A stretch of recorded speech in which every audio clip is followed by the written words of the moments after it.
سیدنا ابو ذر رضی اللہ تعالیٰ عنہ سے روایت ہے، نبی پاک علیہ السلام نے ارشاد فرمایا، حضرت ابو ذر رضی اللہ تعالیٰ عنہ نے نبی پاک علیہ السلام کی بارگاہ میں عرض کی، یا رسول اللہ صلی اللہ علیہ وسلم، ایک بندہ اچھے بندے سے محبت کرتا ہے، ایک بندہ نیک بندے سے محبت کرتا ہے لیکن ان جیسے عمل نہیں کرتا۔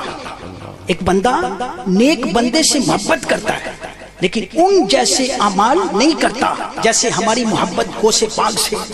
جیسے ہماری محبت بابا فرید الدین گنج شکر سے، جیسے ہماری محبت گنج بخش علی حجویری سے، جیسے ہماری محبت حامد رضا محسن پیر طریقت رہبر شریعت کے ساتھ ہے، لیکن ہم ان جیسے عمل نہیں کرتے۔ تو یا رسول اللہ، جو جس سے محبت کرتا ہے لیکن ان جیسے عمل نہیں کرتا، تو کیا قیامت کے دن وہ اسی کے ساتھ ہوگا؟ تو کیا قیامت کے دن وہ اسی کے ساتھ ہوگا؟ نبی پاک علیہ السلام نے ارشاد فرمایا، ابو ذر سن لے، جو جس سے محبت کرتا ہے قیامت کے دن اسی کے ساتھ اٹھے گا۔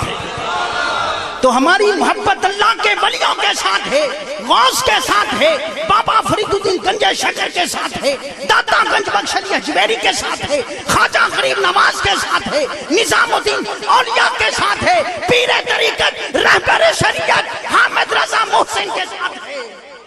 ہم قیامت کے دن ان ولیوں کے ساتھ ہوں گے۔ اللہ تعالی ہماری حاضر